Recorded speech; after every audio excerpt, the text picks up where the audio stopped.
አሴር አንድ ጊዜ ላናግርህ። ምንም የምነጋገረው ነገር የለም። አሴር በመብርሃን እናውራ። ምንድን ነው? አንድ ነገር ልነግርህ እፈልጋለሁ። እየጠበኩሽ እኮ ነው። አሴር ምን ያሽኮረመምሻል? ንገረኝ እንጂ።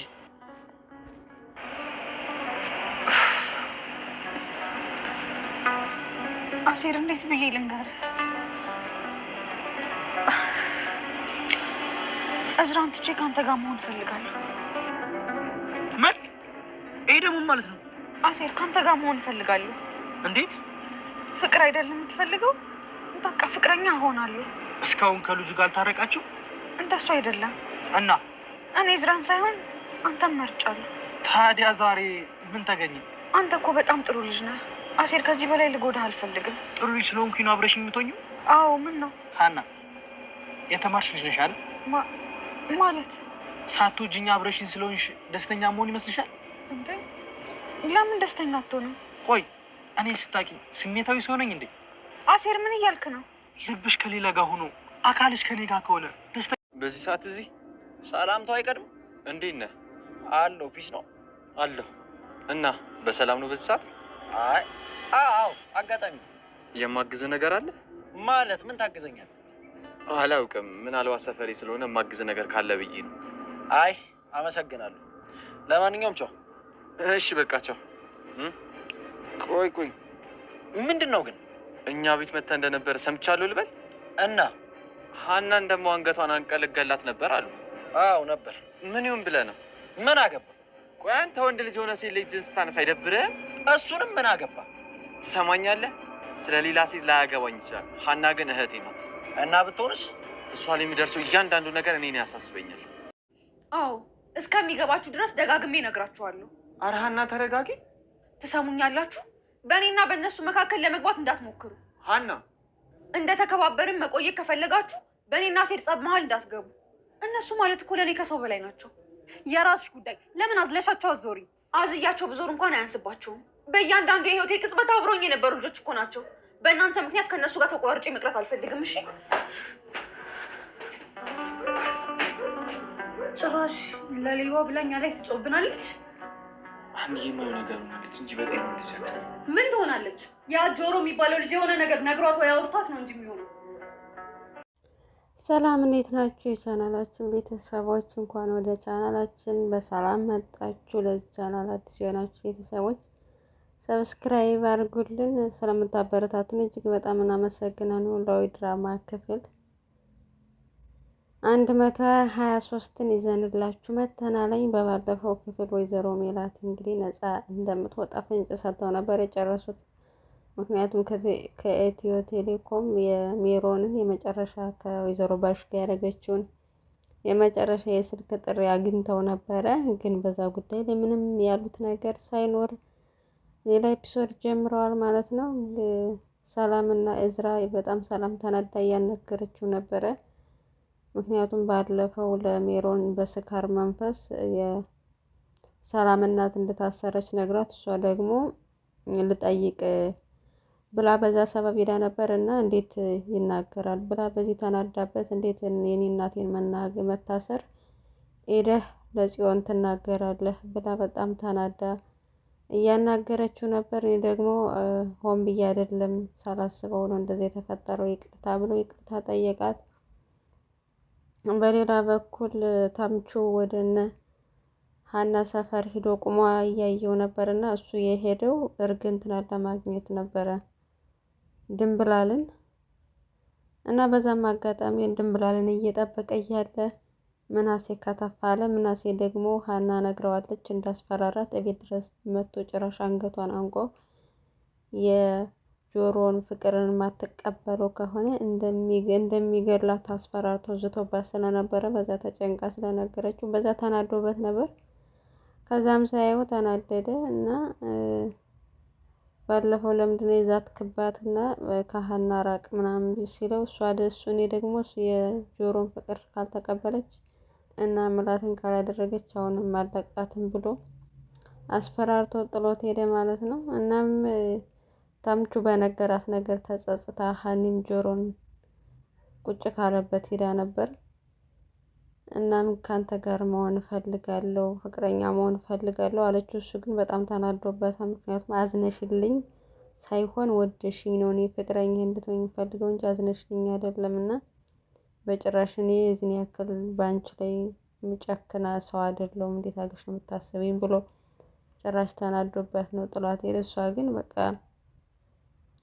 ምንም ቢሆን አዝኜልህም ቢሆን በቃ አብረን መሆን እንችላለን ከዚህ በኋላ እሺ በለኝ ምናምን ብላ በጣም ግን በዚህ ጋር ግን የሀናን ካራክተር በጣም ጅል አደረጓት። ከቀን ወደ ቀን ማለት እንደ ሰው እንደፈለገ የሚያሽከረክራት ሆነች። በቃ በራሷ እርግጠኛ አይደለችም፣ በእዝራም እርግጠኛ አይደለችም፣ በተምቹ ጋር እንዳትመጣም እርግጠኛ በውጫ መሀል መንገድ ላይ እየተጫወተች ነው ያለች።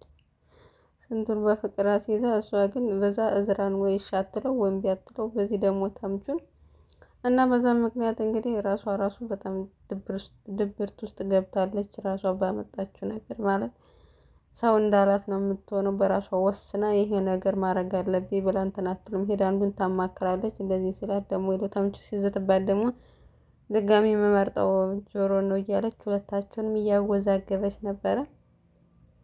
እና ጆሮም በዚህ ምክንያት ተናዶ ያው ሲናደድ መጠጥ ውስጥ ነው ራሱን የሚደብቀው። እየጠጣ እያለ አብሮት ሄዶ ተምቹ እያናገረው ነበር እና አብረን እንሁን አለችኝ ብሎ ነገረው። ተምቹ ግን ደስ ብሎት ነበር። እሱ ግን ጭራሽ እኔ ፈቃደኛ አልሆንም ብሎ ነገረውና ያልሆነ ምክር ሲመክረው ነበር።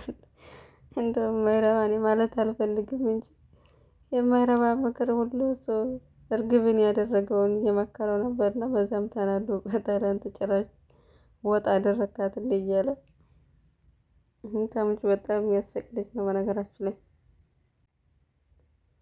ወይዘሮ ጽዮንም እንግዲህ ተንኮሏና ሴራዋን እንደቀጠለች ነው። የሴራዋና የተንኮሏ ደግሞ ተባባሪ ያደረገችው ቅዱስን ነው። ቅዱስም የኤልያስን በባለፈው ሙሉ መረጃውን ኤልያስ የሚባል የሚወዳት ልጅ እንደነበር ያው እሷ ስለነገረችው ሀና የምትነግረውን ሁሉ እየሄደው ለጽዮን ስለሚነግራት ጽዮን ደግሞ የኤልያስን ስልክ አምጣልኝ ብላ እንደገና ድጋሚ አዘዘችው ማለት ነው። እናም ግን እሱ ሄዶ ያው ስላለው ሀኒን አገኛትኝ። ግን ቢያገኛትም ምን ብሎ ይጠይቅ ለምን ነው ብላ ስለምትጠይቀው ግራ ስለሚገባው ምንም ማለት አልፈለግም እና ያው እሱ ሙሉ ታሪኳን ነገረችው። ከደሴ እንደመጣች አባቷን ልታሳክም መታ ቤተሰቦቿ እንዳገኘች ምናምን ብቻ ብዙ የብሶታን ነገር ሁሉ ዘረዘረችለት። ለማታውቀው እሱ እኮ እየተጠቀመበት ነው የጽዮንን። እሱ ራሱ አንድ ነፈዝ ነው ጽዮን እንደፈለገች የምታሽከረክረው። አምጣልኝ ስትል ያመጣል፣ ግደልልኝ ስትል ትርሽ የሚል ሰውዬ ነው እና በጣም መጠቀሚያ እያደረጋት ነው። እና ሀኒቾም ወደ ምናሴ ቤት ዳ ነበረ ምግብ እየበሉ እያለ እና ተምቹን እንዳገኘው ከዛም እንደዛተበት ሲነግረው ጭራሽ እሷ አበደች። እንዴት እኔ ከእናንተ በፊት የማውቀው እነሱን ነው፣ እንዴት እንደዚህ ታደርጋላችሁ? በእነሱን በእኔ መካከል እንዳትገቡ ጭራሽ ምናምን ብላ ትደነፋለች። ከሰላምና ከምናሴ ፊት ማለት ነው። እነሱ ምን ያርጓት? ምናሴ እኮ እህቴ ተነካች ብሎ ነው ተምቹ ላይ የዛተው እና ጭራሽ አያገባችሁም እናንተ በእኔና በእነሱ መካከል እኔ ከእናንተ በላይ እነሱ ያስብልኛል ብላ እንግዲህ ተቆርቋሪ ሆናለች ማለት ነው። በሁለታቸውም እንግዲህ ቤተሰቦቿን ጥላ አድልታ ወደ እነ ተምቹ ማለት ነው።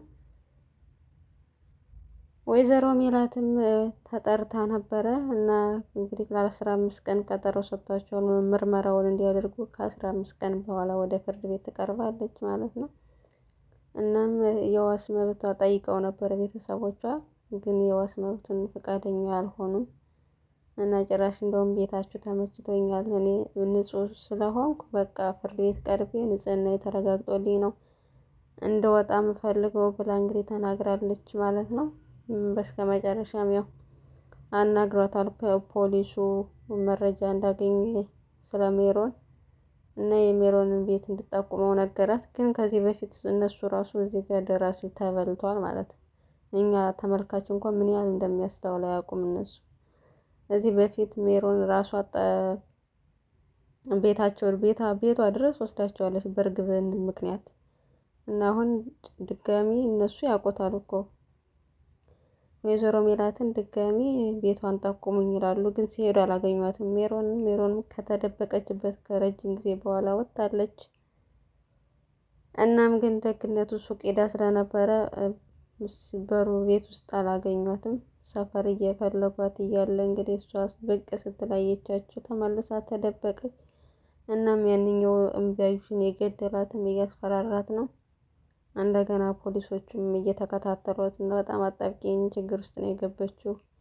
ያኔ እርግብ ስትሄድ ነው ችግሩንና መዘዙን አብራ ዛት ሄደች። በእርግጥ እርግብ ምንም አላረገቻትም። እሷ እርግብን ዋሽቼ እና እርግብን አጭበርብሬ ገንዘብ 50 ሺህ ብር አገኛለሁ ብላ ነው ህይወቷን የማሰቃቀላችሁ። ችግር ውስጥ የገባችው በራሷ እጅ ነው።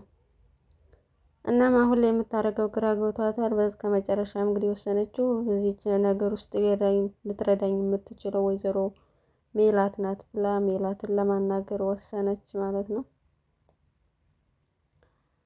እዝራና ሀኒቾም እዝራ እንግዲህ በስከ መጨረሻም ወይዘሮ ሀና ቁርጡን ነግረዋለች። ከዚህ በኋላ አልፈልግም በቃ ተወኝ ብላ ነግረዋለች። እሱም እየቆረጠለት ይመስላል። ድሮ ታዲያ ላታስጀምሪ ለምን አስጨረሽኝ?